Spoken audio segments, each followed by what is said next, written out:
Good morning, students. I am your science teacher, Anuradha Rajput, and today I will teach you chapter 13 Fun with Magnets. So, let's start. The first is what is magnet? Magnet क्या होता है? Objects which attract magnetic materials are called magnet. Magnetite is a natural magnet. वो objects जो magnetic material को attract करते हैं magnet कहलाते हैं और जो मैग्नेटाइट होता है वो एक नेचुरल मैग्नेट है। अब हम बात करेंगे डिस्कवरी ऑफ मैग्नेट की। What is discovery of magnet? The ancient elderly Greek shepherd was the first person to discover mineral. It is a naturally occurring mineral called magnetite. Therefore, this naturally occurring mineral, magnet, was named by the discoverer's name Magnus. जो एक Greek shepherd था, चारवा था, वही एक first person था जिसने इस mineral की खोज की और ये जो नेचुरली उसको मिला जो मिनरल उसको मैग्नेटाइट कहा गया और यह एक नेचुरली ऑकरिंग मिनरल था और डिस्कवरर के नाम पर ही इसका नाम मैग्नेट पड़ा। Now types of magnet. Magnet कितने टाइप्स के होते हैं? तो मैग्नेट 2 टाइप के होते हैं, natural magnet and artificial magnet. What is natural magnet? The magnet which obtained naturally from a magnetite rock are called natural magnet. वो मैग्नेट जो मैग्नेटाइट रॉक से नेचुरली मिलती है उसे हम नेचुरल मैग्नेट कहते हैं और ये होती है magnetite. Artificial magnet, those magnets prepared by the combination of certain mineral ores are called as the artificial magnet. जैसा कि नाम से ही है आर्टिफिशियल मतलब इसे आर्टिफिशियली या कृत्रिम रूप से बनाया जाता है। ये डिफरेंट जो मिनरल्स और होते हैं उनके कॉम्बिनेशन से बनाई जाती है और इसे आर्टिफिशियल मैग्नेट कहते हैं। अब हम बात करेंगे जो मटेरियल्स होते हैं वो कितने टाइप के होते हैं। तो इसके बेस पे मटेरियल्स 2 टाइप्स के होते हैं। First is magnetic material and second is non magnetic material. For example of magnetic material, iron, cobalt and निकल। And example of non magnetic material, would, plastic, glass, etcetera. What is magnetic materials? So, materials that get attracted towards a magnet are called magnetic materials. वो materials जो magnet की तरफ आकर्षित होते हैं magnetic material कहलाते हैं। फॉर एग्जाम्पल आयरन, कोबाल्ट और निकल।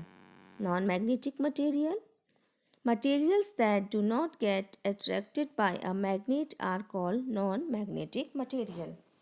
वो materials जो मैग्नेट की ओर अट्रैक्ट नहीं होते हैं नॉन मैग्नेटिक मटेरियल कहलाते हैं, जैसे wood, plastic and glass.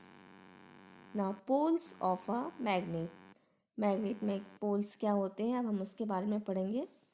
Every magnet has 2 magnetic poles, North Pole and South Pole. Magnetic poles always exist in pairs. If we cut a bar magnet in half, it forms 4 poles, each half having a north and south pole. जो magnet होती है हर magnet उसमें 2 magnetic poles होते हैं, north pole and south pole. और अगर हम किसी बार मैग्नेट को 2 भागों में तोड़ दें तो भी हमें उसमें ये पोल्स मिलेंगे, एक साउथ पोल और एक नॉर्थ पोल, यानी कि इस तरह हमारे पास 4 पोल्स हो जाएंगे। यानी कि मैग्नेट में 2 पोल्स होते हैं, साउथ एंड नॉर्थ, और उसके कितने भी पीसेस किए जाएं ये पोल उसमें रहेंगे। Attraction and repulsion between magnets. Magnets के बीच में जो अट्रैक्शन और रिपल्सन होता है अब हम उसको जानेंगे। Like poles repel each other while unlike poles attract each other. अगर सेम पोल होते हैं तो मैग्नेट के, तो वो एक दूसरे को रिपल्सन होता है उनके बीच में, और अगर अपोजिट पोल होते हैं तो उनमें अट्रैक्शन होता है। ऐसा पिक्चर में हम देख सकते हैं, ये बार मैग्नेट है। तो फर्स्ट वाले में एक नॉर्थ पोल है और एक साउथ पोल है, तो इनके बीच में अट्रैक्शन हो रहा है। सेकंड वाले में भी एक साउथ पोल है और एक नॉर्थ पोल है, तो इनके बीच में भी अट्रैक्शन है। लेकिन थर्ड वाले में दोनों नॉर्थ पोल हैं, इसलिए इनमें रिपल्शन। फोर्थ वाले में भी दोनों साउथ पोल हैं, इसलिए इसमें भी रिपल्सन होगा। मतलब ये है कि जो मैग्नेट होती है उसकी जो सेम पोल होते हैं अगर वो पास लाएं तो वे अट्रैक्ट नहीं करते एक दूसरे को, रिपल्शन होता है उनके बीच में। और अपोजिट पोल्स को लाया जाए तो उनके बीच में अट्रैक्शन होता है। अब हम बात करेंगे कंपास की। What is compass? In olden days travelers used to find direction by suspending natural magnet with a thread which they always carried with them. पुराने समय में जो ट्रेवलर्स होते थे तो वो अपने साथ एक नेचुरल मैग्नेट लेके चलते थे डायरेक्शन को पता करने के लिए, और इसकी हेल्प से वो डायरेक्शन को पता कर पाते थे। Later on, a device was developed based on this property of magnet. It is known as compass. और बाद में मैग्नेट की इसी प्रॉपर्टी से एक डिवाइस को डेवलप किया गया और जिसे कंपास नाम से जाना जाता है। A compass is usually a small box. जो कंपास होता है वो एक छोटा सा बॉक्स होता है with a glass cover on it, और इस बॉक्स पर एक छोटा सा ग्लास का कवर लगा होता है। A magnetised needle is pivoted inside the box, और इसके अंदर एक मैग्नेट की नीडल लगी होती है विच कैन रोटेट फ्रीली, जो कि एक फ्रीली रोटेट कर सकती है या घूम सकती है। The compass also has a dial with directions marked on it. ये जो कंपास होता है उसमें एक डायल भी होता है जिसमें डायरेक्शंस मार्क्ड रहते हैं। The compass is kept at the place where we wish to know the direction, और इस कंपास को हम उस जगह रख देते हैं जहाँ पर हम डायरेक्शन को पता करना चाहते हैं। It's needle indicate the north south direction. इसकी जो निडल होती है वो नॉर्थ साउथ डायरेक्शन को इंडिकेट करती है। When it comes to rest, the compass is then rotated until the north and south marked on the dial are at the two ends of the needle. To identify the north pole of the magnetic needle, it is usually painted in a different color.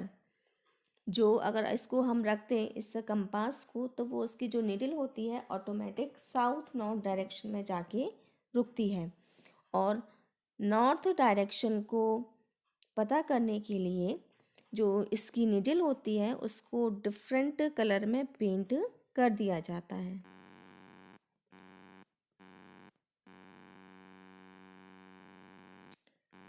इस chapter में हमने पढ़ा था magnet, discovery of magnet, types of magnet, materials type and poles. Magnet poles क्या होते हैं, उनके बीच repulsion और अट्रैक्शन कैसे होता है, कंपास क्या होता है और उसकी यूटिलिटी क्या है।